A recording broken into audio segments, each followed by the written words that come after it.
retired ATF task force supervisor, leader, and the legendary J.P. Cassidy, NYPD legend, PSA 2 God. We'll throw out to the boys on Sutter Ave.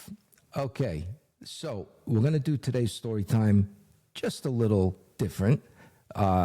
First of all, if we were sponsored anybody, it would, and I switched up the black T-shirt. Everybody's digging the black T-shirt. I threw on the red for the holidays.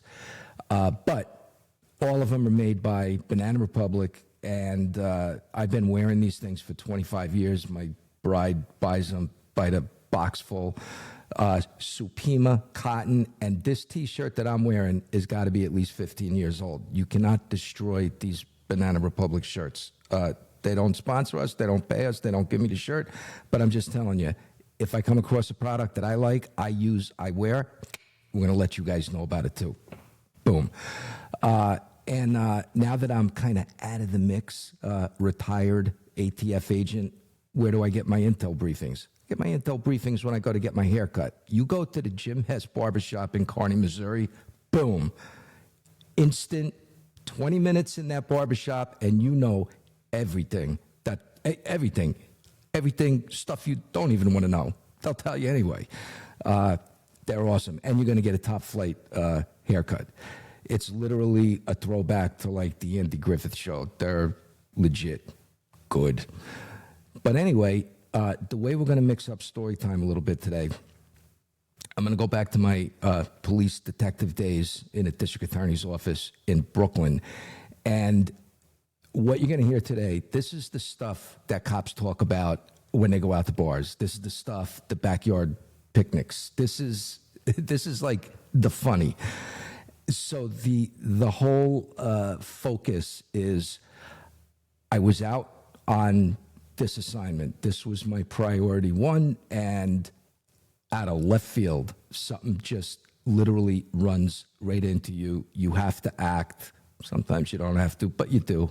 And it's those moments that cops will talk about, to other cops even. They're like that funny sometimes. But here we go. Are we ready, JP? All right, right into it.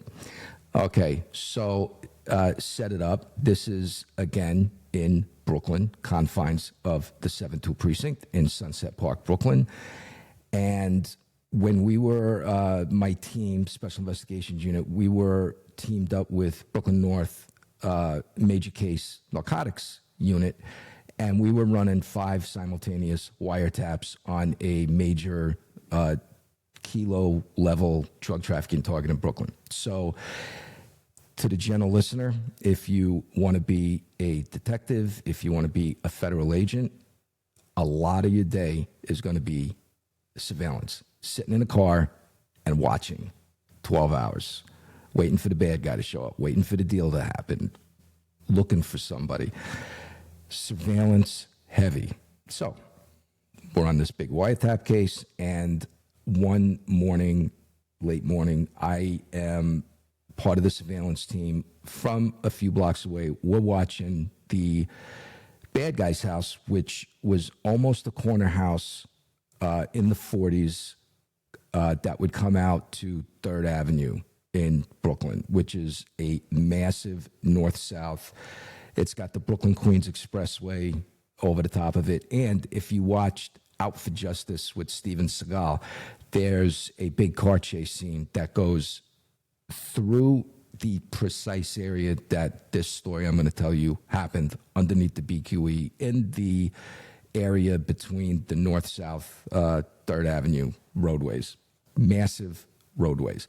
So back in the 90s, early 90s, this is gritty, nasty.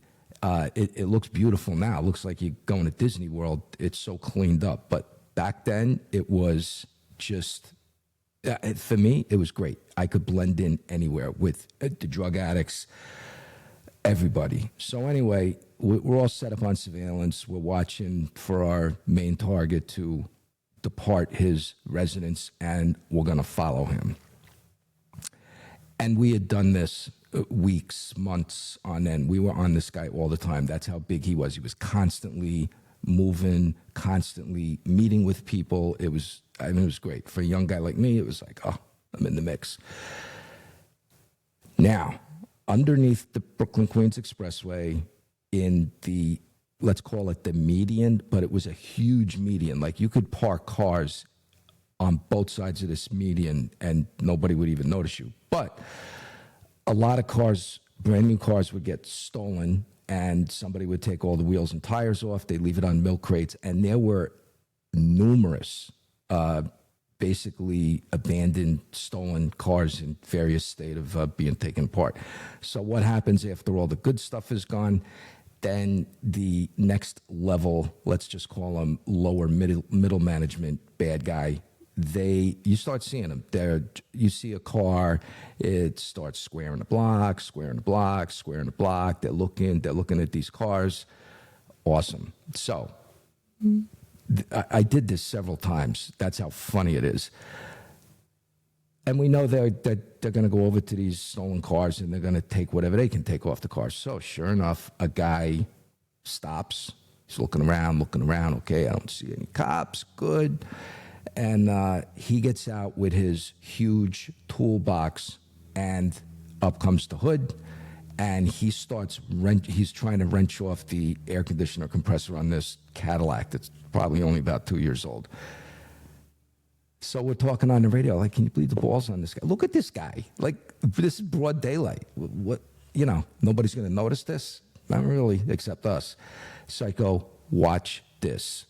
This is going to be hilarious. So I've got a leather jacket on, but underneath I've got a vest. I've got my detective shield on a neck chain and all the rest of it.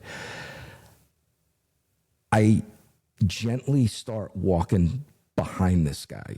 He can't hear me. The cars, and he's doing his thing, trying to get this compressor off. I tap him on the shoulder. I'm like, what are you doing in my car? To which he, startled, turns around, and he's confronted at, badge, vest, radio. He's like, I'm sorry, I didn't know it was your car. I'll stop, I'll put it back on. I'm like, no, that's okay. I go, door number 1, you're getting locked up. And you're not probably going to go to jail, but you're going to spend 3 days in the system. And that's a major inconvenience for you, and it's a lot of overtime for me. I wasn't going to arrest him. If he had to be arrested, we'd just call a uniform car and they grab the collar. But anyway, I say at door number 1, you can go to jail. Door number 2, no jail, no arrest, but you're taking your entire toolbox with your $3,000 of Craftsman wrenches, and you're going to dump it down the sewer grate right over there. All of it. The entire box goes down the sewer. Your choice. Everybody took the same choice. Tools down the sewer. And I'm like, and he goes, you're not going to arrest me. I go, well, I'm not going to arrest you, but part B of the tools down the sewer is 25 push-ups. Good push-ups. I got these guys, they've already dumped all their tools, and now they're doing push-ups. My guys literally thought that was the funniest thing they saw that day. And we did this, we probably did this like 5 or 6 times. The same spot, the same sewer grate. Well, on the other side of 3rd Avenue, one of the row houses happened to have like a front porch sitting area that overlooked this magic show. And there's an old guy. He's always there in the morning. He's reading his paper, drinking his coffee. He's probably 100 years old, retired. He, after one of these guys leaves after the push-up adventure, he's like, waves me over. He's like, I just want to let you know, that's the funniest thing I've ever seen. And every single day I come out with the paper, I'm begging for somebody to try to go after these stolen cars just so I can watch this whole tools down the sewer adventure. One of these same surveillance operations, and people would never use the crosswalks. They would just run between the streets, and why waste 10 seconds going to the traffic light and, cross at the green, not in between. And like a 12-year-old kid, he runs across, now 3rd Avenue, it's like 4 lanes in each direction. And it's kind of darkened because you got the BQE over it, Brooklyn Queens Expressway. And this kid makes it across like northbound 3rd Avenue, gets to southbound. This kid gets crushed. He's hit into the windshield shatters over the roof, and the kid lands on 3rd Avenue. We all go over. It's like you have to know when to say when. We're not on a surveillance anymore. Now we're dealing with this. Well, miraculously, this kid is crying, bleeding, moving, thank God. And he, we got an ambulance, got him right to the hospital. We would have taken him to the hospital in our own car, but there was literally an ambulance like coming down 3rd Avenue. They stopped, boom. And in New York, we call ambulances buses, like get a bus, get a bus. The kid lives. He was, from what I heard, like discharged later that night, like no damage. Like God looks after heroin addicts, babies, and apparently little kids. So that was like, we got to watch somewhat of a miracle. The stuff that happens, I'm on surveillance, watching this major drug target, and there were a bunch of us out there. So it was, the 5 minutes of hilarity to deal with these sideshow things, it didn't affect the overall mission. So all of that stuff was kind of funny, humorous, if you will, except for the kid getting hit by the car. A little bit of also you can see the humor in it, but it involved an actual victim, but it was something that came out of left field. To the point that my squad, not only in Special Investigations Unit in Brooklyn, but after I got on ATF, they're like, dude, you're like something, your aura just magnetizes events that happen to you or right in front of you. We've never seen anything like it. Like, things just happen around you. Okay. So, Deputy Chief, my 2 above supervisor in the DA's office, asks me the night before. He says, hey, can you do me a solid? I got to bring the car in for service. And can you just come to, I know it's a pain in the ass. Can you just come to Staten Island, pick me up in the morning, drive me in, then we'll get my car at the end of the day. I'm like, yeah, absolutely. Love it. Chance to go down Highland Boulevard and, get whatever delicate pastry I can find. Awesome. See you in the morning. So, blue skies, beautiful day, driving in the little Honda Accord with my little Kojak light on the floor.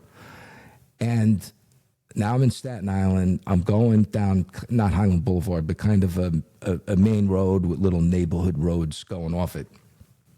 And in front of me, it's like 8 o'clock in the morning. This is what I see. I see a car backing out of a driveway as fast as you can back out, to the point that when it got out to the street, it literally almost tipped on 2 wheels when he's trying to make the turn to now drive down the street at me the way I'm driving.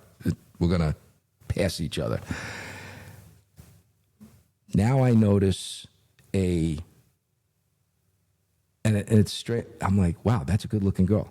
Except she's wearing this. And the reason she got my attention, for a few reasons, she's running out of the same driveway towards the car, hands in the air. She's wearing cowboy boots and like a mini sundress, and that's it. And she's got blood all over her legs, blood on her hands, blood on this dress, and she's hysterically screaming. She's probably like 20, young 20s. The car keeps going. She sinks down to the ground. She's now just crying on the sidewalk. And I'm like, so now the car passes me, but I'm almost right there with the girl. I'm like, are you okay? Are you okay? She goes, he just broke into my house. He just stole my car. Blah, blah, blah. I'm like, are you okay? I'm gonna get the troops. And she goes, yeah, go, get him. As I spin around easily, because I got this tiny little car, I happen to notice the street that bad guy now turns He makes a left-hand turn. And I'm like, oh, good place to hide, bad place to get caught. Because I know that that's a short street and it's a dead end. Where are you going to go? Unless you live on that street, which he did not. So I go down the street, and I got my little Kojak red light in the dashboard now, and I'm on the radio on the, I think it was the 120 precinct, the 122, 120, I can't remember which, but in any event, I am putting out what I've just seen, and I'm like, okay, bad guy car is coming right at me. I'm going to deal with him, but this is the street, this is the intersection. So I know every marked car within like 5 miles is racing to get to where my ex is. Good. So as he's coming at a high, not a high rate of speed, but he's faster, than you would drive on this little side street, he sees my red light, and he is trying to make a move to drive up on the sidewalk to not have to stop. Except I'm like, this car's got 200,000 miles. It's, what do I care what happens to it? I drive into his path, so he's got to run into me now if he wants to get away. But he doesn't. He like jams on the brakes, jumps out of the car. I jump out of the car. I've got him at gunpoint, ordering him to the ground. And he's like, it's not what you think. It's not what you think. You don't understand. You don't understand. I'm like, get on the ground. And now he doesn't want to get on the ground. And I like, this little police don't move, get on the ground is playing out. And I can hear the whoop, whoop, whoop, whoop in the back. But I know it's probably going to be 20, 30 seconds before I see the first RMP, police car. We call them RMPs in New York. And they know what they're coming to, so they're hyped up. I now holster because I can see he's wearing a T-shirt. I don't see anything in his waistband. He's got nothing in his hands. And I'm like, he's like my size. What are we going to do? Have a wrestling match? He's like that kind of resisting, like, I really don't want to be handcuffed, but I'm not like fighting you. But anyway, I get a cuff on quickly. And then I drag him over the sidewalk, and I cuff the other cuff to a chain link fence. And then I take a step back, and I'm like, okay, you're not going anywhere. And, now I'm getting the name after name after name after, you MF, wait till I get out. I'm like, oh, yeah, okay.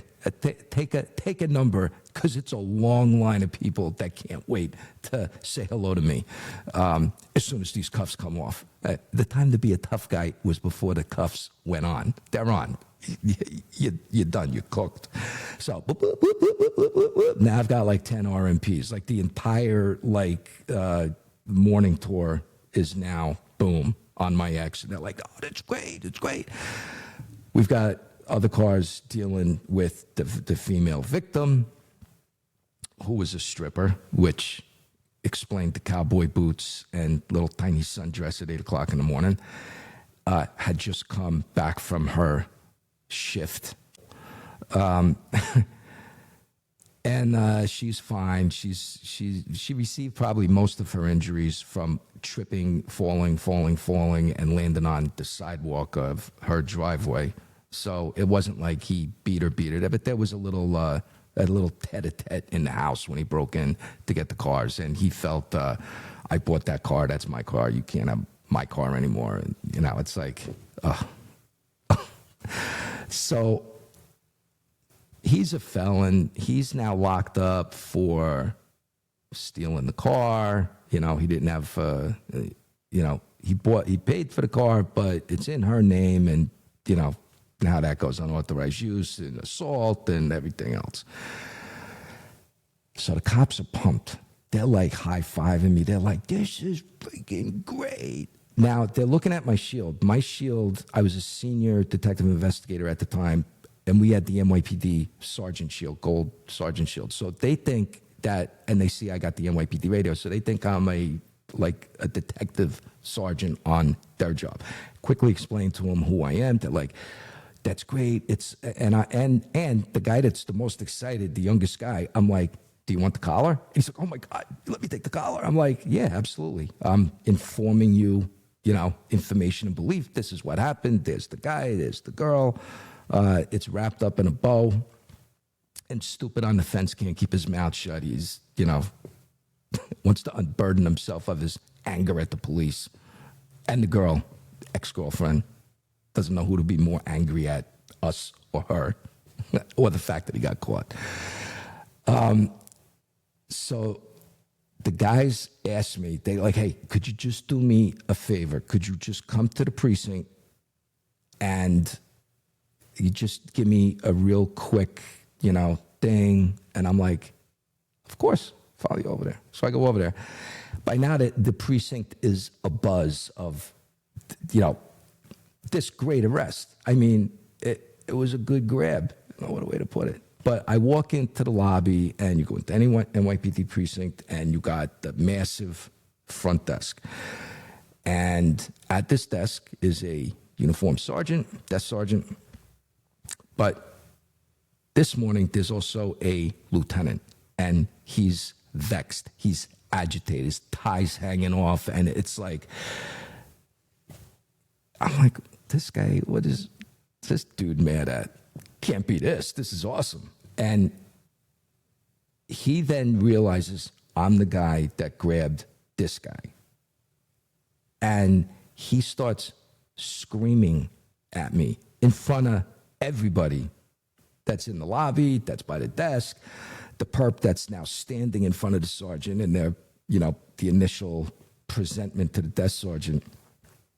And this lieutenant is screaming at me, like, who do you think you are to get involved? Just a domestic incident. And I'm like, well, Lieutenant, it's a little bit more than a domestic incident. We have an injured victim. We have an unwanted, the car, and he broke into her house. And it's a little bit more than a domestic incident.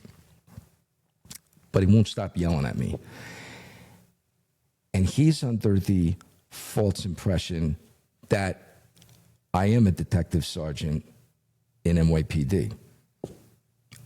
To which I say to him, because now the young guys, they're looking at me like, dude, I knew exactly what I was dealing with because these cops had to deal with the same thing from this guy. I could just tell by the way everybody was like, oh, God.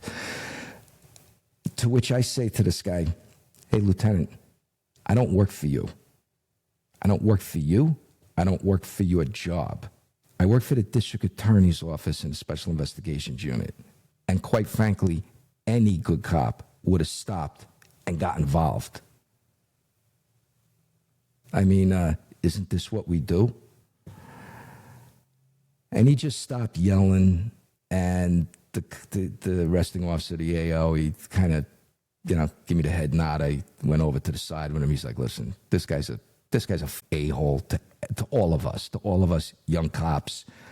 I don't know why, but he is. And you're the first guy that ever just, kind of put him in his place a little bit. Like, you were very respectful, but like, I don't work for you.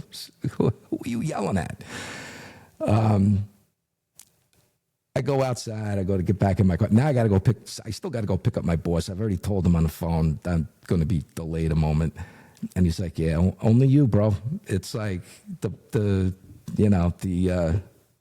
circle of magic that follows you everywhere, apparently. And I get back in the car. I'm like, this day started out so good. Yeah, it's such a nice day. It's still a nice day. Did my good deed. Got to say a few words to a guy that needed to hear it, and went and got my boss. And then we started with our day. So there's a bucket full of things that fall into the I'm doing one thing, and then something just falls right in front of you, runs into you, and you got to deal with it. And most of the times it's kind of funny, but sometimes it's funny and serious. The kid getting hit by the car, that was dead serious, but he's okay. He's probably a cop now in Staten Island. Probably the desk lieutenant by now. But anyway, yeah, fun and games in the big city, doing one thing, and then, boom. These things happen to me now off duty, retired still. Crazy things that just happen in front of me. And, every now and again, there needs to be an intercession. Most of the time, I'm like, you know what? Just going to be a good witness. 911, boom, here you go. Crazy. Yeah. Working, retirement, it doesn't matter. Can't make this stuff up. In crazy Suffolk County, Long Island, New York, living in a neighborhood before I moved out here, Westward Ho, with the Conestoga wagon dragging the family. I'm out raking leaves in my front lawn. I'm raking leaves, and I see and hear a car coming down at a high rate of speed, and it's like a double yellow line. I think it was like 40-mile-an-hour speed line, almost in front of me, in like the neighbor's driveway between our two front lawns. This is what I hear. And this car comes to a violent, like, skid stop right in front of me. Boyfriend driving, girlfriend passenger seat. They're having a heated argument inside the car. She reaches over and jams the car into park as they're driving like 35, 40 miles an hour, to which I hear, ga, ga, ga, ga, ga, ga, ga. And then it's like bang, bang, bang. And they basically had to get a flatbed to take that car away. But I'm like, and they get out of the car, and now they want to continue this argument, because whatever the argument A was, now it's argument B. They're in a whole nother room now with, you just destroyed my car. Call Suffolk County PD. They come down, now they're dealing with this. And I'm like, I can't even rake my leaves off duty. Look at this. Crazy. It could have happened 10 houses down the road, but it didn't. It happened in front of my house, in front of me. Fantastic. Yeah. There you go.